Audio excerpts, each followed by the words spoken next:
teman. Nah, ini bunga kita namanya Repogia untuk pengendalian hama. Nah, ini cantik sekali. Ya. Halo, selamat sore.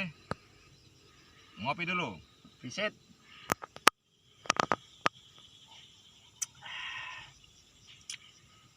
Kali ini kita membahas tentang budidaya padi. Bukan harus mempunyai sawah dan bukan harus membakar hutan. Kali ini kita membuat satu eksperimen tentang budidaya padi di Kalimantan. Karena di Kalimantan banyak yang belum memahami tentang budidaya padi sawah, khususnya masyarakat lokal. Namun kali ini kita membuat satu eksperimen dalam pengolahan lahan yang tepat. Kita membuat suatu ulasan sedikit tentang budidaya padi darat. Ini padi kita, ini. Lihat. Ini padi kita, namanya ini jenis umbang nelon. Ya, di sini pun kita lagi melakukan penanaman padi. Ya, nanti kita buat cara-caranya seperti apa. Ya. Nah, sebelum itu kita menunjukkan hasil budidaya padi kita. Ini AST-nya kurang lebih 1 bulan. Ya, ini padi organik non kimia. Ya,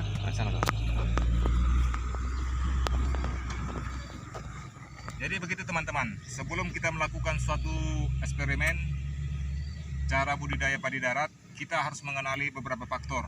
Contoh seperti kebutuhan manusia makro dan mikro.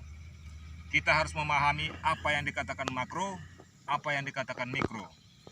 Di antara dua jenis ini kita harus memahami kebutuhan manusia. Kebutuhan manusia adalah makro, itu adalah beras, ubi, dan jagung. Itu kebutuhan skala besar untuk kebutuhan manusia. Dan kebutuhan mikro kita harus memahami juga itu apa jenis-jenisnya. Itu terbagi-bagi, ya. Mikro itu adalah kebutuhan sedikit tapi sangat diperlukan. Contohnya seperti cabai, garam, bawang, tomat, dan yang lain-lain, dan sayur-sayuran. Nah, di sini kita harus memahami beberapa faktor, ya. Di sini kita menunjukkan berbudidaya padi, ya, tanpa harus membakar hutan dan tanpa harus di sawah, ya. Ini jenis padi khusus khas Kalimantan namanya umbang nelon.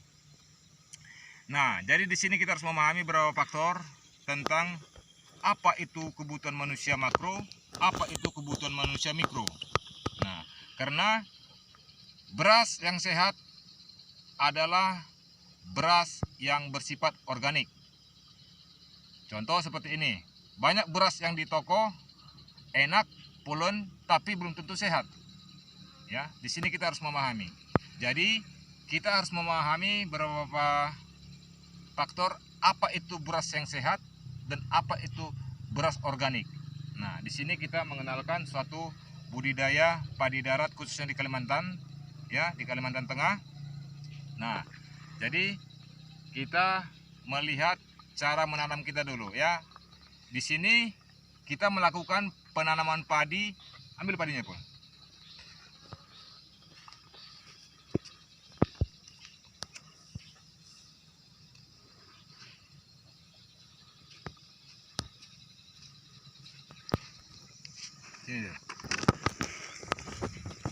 Ini jenis padi lokal khas Kalimantan. Ini padi merah, ya. Ini padi merah. Coba buka, Pun, supaya kita tidak supaya jelas, ya. Ini adalah padi merah.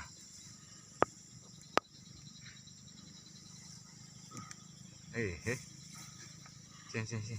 Tak ke tengah.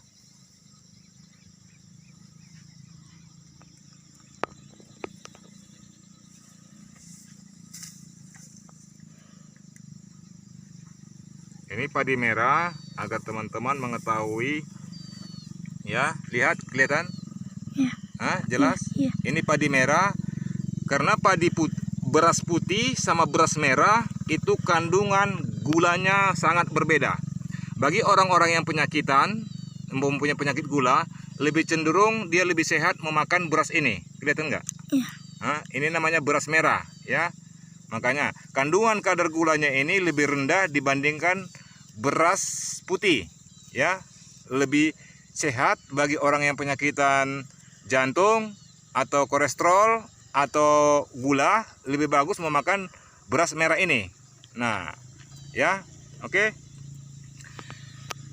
Kita akan membuat satu cara bagaimana menanam padi di darat, ya.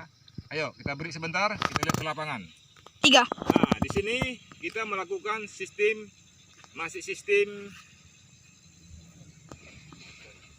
tugal secara alami, ya. Nah, kita lihat kecepatan tukang tanam kita dan kecepatan saya. Cuman di sini kita sini. Ini sini. Kita buat baris tentara seperti ini, ukuran 20 cm ataupun 25 cm. Namun kemarinnya itu 60. Agar akses kita lebih enak nanti, makanya sistem baris tentara yang kita utamakan. Oke?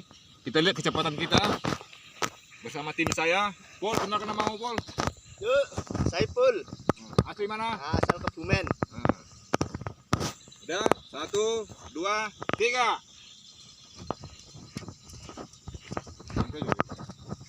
Santai aja deh ya. Orang mabuk juga.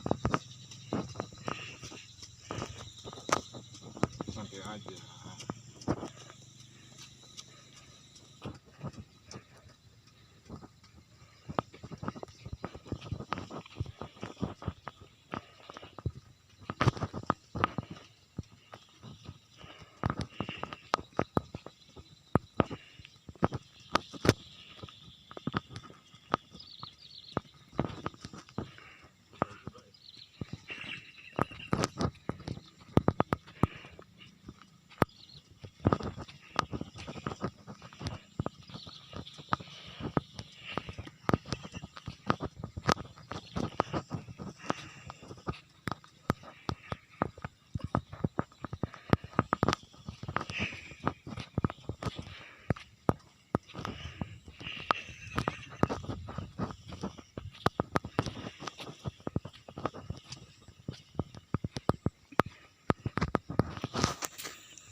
Di sini kita sudah melakukan penanaman.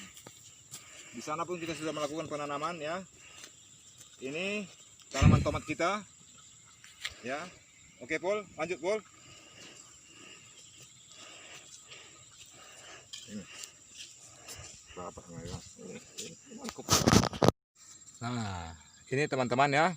Setelah selesai itu kita mungkin besok ini kita lanjutkan, ya, untuk menyelesaikan sampai ke sana finishingnya, ya. Untuk saat ini kita melihat bagaimana perkembangan padi darat kita, yang kita akan membuat suatu eksperimen bahwasanya Kalimantan tidak jadi pembahasan tentang pembakaran hutan setiap tahunnya, namun kali ini Kalimantan tidak ada pembahasan tentang kebakaran hutan, diakibatkan Kalimantan saat ini sangat dipengaruhi cuaca buruk yang tiap hari hujan, ya, cuacanya sangat ekstrim. Jadi untuk tahun ini tidak ada pembahasan di televisi tentang kebakaran hutan, ya. Namun di sini kita bergerak sebagai penghuni tanah Borneo, kita akan buktikan bahwasanya bukan harus membakar hutan dan bukan harus di sawah kita bisa menanam padi, ya. Namun semua ini penuh dengan pengolahan yang sangat sempurna, yang sifatnya berbentuk organik, ya. Nah, oke, selamat sore para petani-petani Indonesia, khususnya petani Kalimantan Tengah. Salam TGR, Tani Generasi Reformasi. Selamat sore. Horas.